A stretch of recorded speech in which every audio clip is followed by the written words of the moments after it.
Good afternoon, everyone. I'm Ric Blackwell. We have a developing story out of Washington, D.C. Police have arrested the pilot of the small helicopter you see here after he landed the aircraft on Capitol Hill today. Now, the Tampa Bay Times reports the 61-year-old pilot was making a political statement about campaign reform. Local roads were closed. Police still investigating.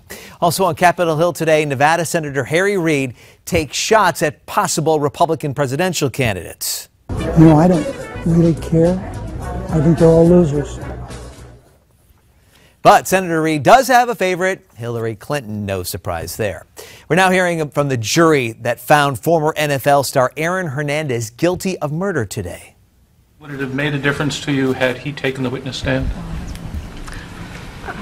Depends on what he had to say. Right. Were you hoping he might? I don't think we ever expected him to be honest. Yeah. Well, after the verdict, Hernandez was sentenced to life in prison without parole for the 2013 murder of Oyden Lloyd. Now, Boston observes a moment of silence today. It's been 2 years since the marathon bombing that killed 3 people and left more than 200 others injured. The mother of 2 survivors speaks out.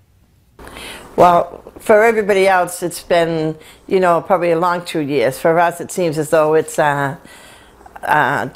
just yesterday. Liz Norton's sons, Paul and JP, both lost legs in the explosion. Boston Marathon bomber Dzhokhar Tsarnaev was found guilty on all 30 charges against him. Later this month, a federal jury will decide if he gets life in prison or the death penalty. In hundreds of cities around the country, fast food workers are demanding more money. In New York, workers hit the streets pushing for wages of $15 an hour. They're being joined by airport workers, home health care aides, and workers from Walmart.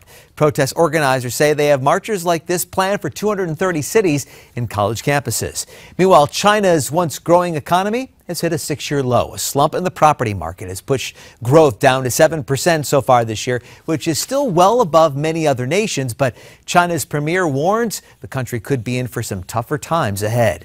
A dust storm causes a deadly pileup in Utah. 1 person was killed, 25 more are hurt after a pileup on Interstate 80. The winds kicked up a dust storm that cut visibility down to nothing. All flights in and out of the airport in Salt Lake City were stopped for about a half hour yesterday because of that windstorm.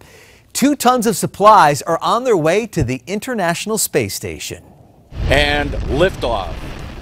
SpaceX sent the rocket up yesterday. The company also tried again to land its rocket or a barge in the ocean off the Florida coast. It landed, but the rocket hit the platform too hard to be used again. That's your Newsmax Now update. More news coming your way in 30 minutes.